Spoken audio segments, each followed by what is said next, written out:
من الشیطان الرجیم بسم اللہ الرحمن الرحیم۔ سیکنڈ ایئر آپ لوگوں کو میں میر حسن کے حوالے سے لیکچر دے چکی ہوں۔ آج ہم ان کی مثنوی پڑھیں گے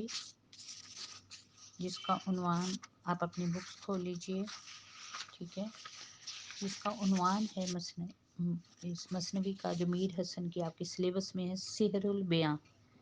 سحر جادو کو کہتے ہیں، سحر البیاں یعنی ایسا بیان جس میں جادو ہو،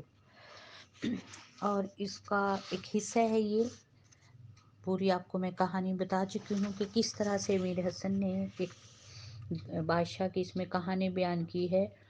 اور پھر ایک بے اولاد بادشاہ ہے جس کے ہاں اولاد تو نہیں ہوئی، جب بیٹے ہو چکا تو پھر اس کے بعد جو ہے اس کی تعلیم و تربیت کے لیے جہاں اس نے اتالیق مقرر کیے تھے وہاں اس کی پرورش کے لیے، چونکہ نجومیوں نے یہ کہہ دیا تھا کہ اس کے ہاں جو ہے اس بچے کو سورج اور چاند کی روشنی نہ دکھائی جائے اور خود بادشاہ کی بھی اس پر نظر نہ پڑے، تو اس سلسلے میں چونکہ اسے ایک محل کے اندر ہی رکھنا تھا شہزادے کو، تو اس کے لیے ایک خاص طور سے باغ تیار کیا گیا تھا۔ تو آپ کے نصاب میں شامل ہے داستان تیاری میں باغ کی، ٹھیک۔ اب ہم دیکھتے ہیں کہ اس میں مثنوی جو یہ آپ کی ہے، مثنوی کا ہی ایک حصہ ہے داستان تیاری میں باغ کی۔ تو مثنوی کہتے کسے ہیں؟ مثنوی کا لفظ ثنا سے ماخوذ ہے، ثنی یعنی دو، جس کا معنی دو دو ہے۔ یہ وہ صنف سخن ہے جس کے ہر شعر کے دونوں مصرے ہم قافیہ و ہم ردیف یا ہم قافیہ و ہم ردیف، یا تو صرف ہم قافیہ ہوتے ہیں یا پھر ہم قافیہ و ہم ردیف ہوتے ہیں۔ قصیدے اور غزل کے برعکس اس میں ہر شعر کے بعد قافیہ یا قافیہ اور ردیف تبدیل ہو جاتے ہیں۔ مثنوی عام طور پر پرانے زمانے میں طویل قصوں، داستانوں اور جنگوں کے واقعات وغیرہ کو منظوم صورت میں پیش کرنے کے لیے استعمال کی جاتی تھی، ٹھیک ہے۔ اس میں اپنی کشادہ دامنی کی وجہ سے ہر قسم کے مضامین کو اپنے اندر سمونے کی گنجائش ہوتی ہے، اور اس کے لیے مخصوص اور مختصر بحریں استعمال کی جاتی ہیں۔ اور مثنوی کے حوالے سے بتاتی چلوں کہ اس کا آغاز دکن میں ہوا۔ شروع میں صوفیہ اور جو ہے صوفیہ کرام اپنے جو ہے اس میں شروع میں اس میں صوفیانہ اور اخلاقی مضامین کے لیے اس صنف کو استعمال کیا جاتا تھا، لیکن آہستہ آہستہ اس میں اس زمانے میں داستان گوئی کی طرف لوگوں کے پاس فرصت بھی تھی، تو داستان گوئی کی طرف کہانیاں قصے بیٹھ کر اکٹھے ہو کر قصہ در قصہ جو ہے کہانیاں سنایا کرتے تھے، لوگ سنا کرتے تھے بڑے شوق اور ذوق سے، تو اس زمانے میں مثنوی کہنے کا رواج ہوا۔ میر حسن نے جو مثنوی لکھی ہے، میر حسن چونکہ جو ہے موروثی شاعر ہیں، ان کے والد گرامی بھی شاعر تھے،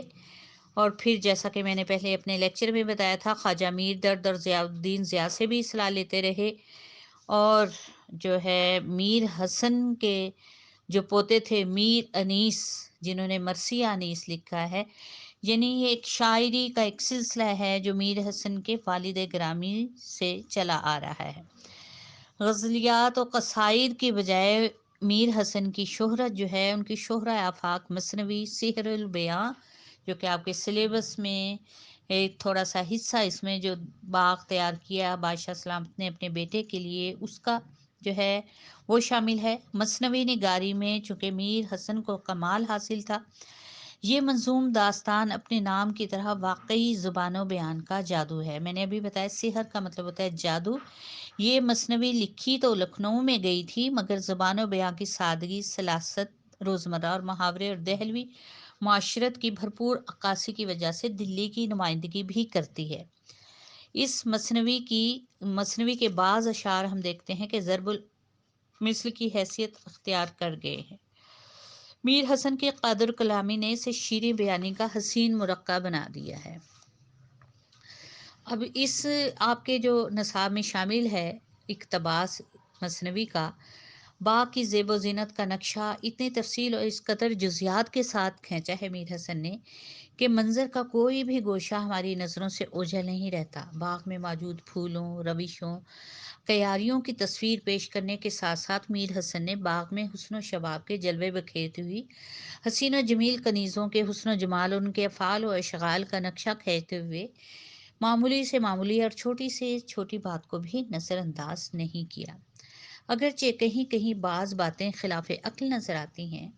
لیکن یہ میر حسن کے جزیات نگاری کا کمال ہے کہ ان کے قلم نے ہر منظر اور ہر واقعے کی تصویر میں واقعیت کا رنگ بھر دیا ہے۔ اس لحاظ سے ان کی قوت مشاہدہ کی داد دینا پڑتی ہے۔ میر حسن کی مثنوی سحر البیاں میں محاکات نگاری، یعنی جو تصویر کھینچتا ہے شاعر الفاظ کے ذریعے، رنگوں کے ذریعے اپنے کسی بھی نظم یا کسی قصیدے میں، تو سحر البیاں میں میر حسن کی محاکات نگاری اور کردار نگاری بھی اپنے تمام فنی لوازمات کے ساتھ موجود ہے۔ وہ نہ صرف ہر منظر اور ہر کردار کی لفظی تصویریں بڑی مہارت سے کھینچتے ہیں، بلکہ جہاں جہاں جس قسم کے لوگوں کا ذکر آتا ہے انہیں کے مناسب حال الفاظ و اصطلاحات لے آتے ہیں اور ان کی عادات و نفسیات کا پورا پورا نقشہ یوں کھینچ دیتے ہیں، ایسا لگتا ہے جیسے میر حسن نے ساری عمر انہی کی صحبت میں گزاری ہو۔ اس کے ساتھ ہم دیکھتے ہیں کہ جا بجا تشبیہات و استعارات کے علاوہ ثنائے بدائے کے برمحل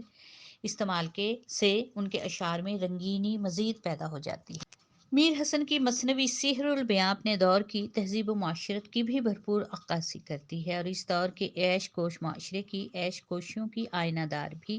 ہے۔ اس میں بادشاہوں کے محلات میں عیش و عشرت اور راگ رنگ کی فضا، سامان عیش و نشاط کی بڑی فراوانی سے فراہمی، محلوں میں حسین و جمیل کنیزوں کے حسن و شباب کے جلوے بکھیرتے ہوئے ہجوم، اسراف و تبذیر کے دوسرے مظاہر بھی بکثرت نظر آتے ہیں، جن سے پتہ چلتا ہے کہ آج سے 200-250 یا 300 سال پہلے بادشاہوں، نوابوں اور امیر طبقے کے دیگر افراد کی عیش و نشاط اور سرمستیوں میں ڈوبی ہوئی زندگی کا کیا رنگ ڈھنگ تھا، ان کا تمدن کس قسم کا تھا اور ان کے رسوم و رواج کا، ان کے خیالات کا انداز کیا تھا۔ توہم پرست معاشرہ تھا اس زمانے میں۔ جس طرح سے بادشاہ کو ہم دیکھتے ہیں، کہانی میں نے بتائی تھی کہ بادشاہ کے ہاں جب اولاد نہیں ہوتی تو وہ اپنے تمام تر فرائض سے پہلو تہی اختیار کرتے ہوئے تارک الدنیا ہو کر، تمام تر بادشاہت سے سبکدوش ہو کر جانا چاہتا ہے بیابانوں جنگلوں ویرانوں میں، لیکن پھر اپنے وزیر باتدبیر کے کہنے پر نجومیوں اور جوتشیوں سے وہ فال نکلواتا ہے، یعنی مستقبل کا حال معلوم کرواتا ہے۔ یہ اس زمانے کا عام رواج تھا کہ لوگ اپنے مستقبل کا حال جانچنے کے لیے، اسے باخبر رہنے کے لیے نجومیوں کی طرف رجوع کرتے تھے۔ یہ اس معاشرت کی عکاس ہے کہ توہم پرستی، یعنی یہ چیزیں اس زمانے میں عام تھی۔ گویا منظر نگاری، جزیات نگاری، محاکات نگاری، طرز ادا، کردار نگاری اور اپنے زمانے کی تہذیب و معاشرت کی بھرپور تصویر کشی کے باعث میر حسن کی مثنوی سحر البیاں اردو کے شعری ادب میں خاص مقام رکھتی ہے، اور ان سب سے بڑھ کر میر حسن کے انداز بیاں کی سادگی، روانی صفائی اور بے ساختگی بھی ہے، جس نے سحر البیاں کو شہرت عام اور بقائے دوام بخشا ہے۔ حسن بیان کی یہی خوبی ہے جس نے سحر البیاں کے ساتھ ساتھ میر حسن کے نام کو بھی زندہ و جاوید رکھا ہے۔ نظم میں ہے کیا جو کہ آپ کے سلیبس میں نصاب میں شامل ہے؟ داستانی تیاری میں باغ کی بادشاہ نے اپنے محل میں شہزادہ بے نظیر، جو کہ بڑی منتوں، مرادوں اور دعاؤں کے بعد پیدا ہوا ہے، اس کے لیے ایک باغ، بے حد خوبصورت باغ لگوا دیا۔ اس کی عمارت بھی بڑی شاندار تھی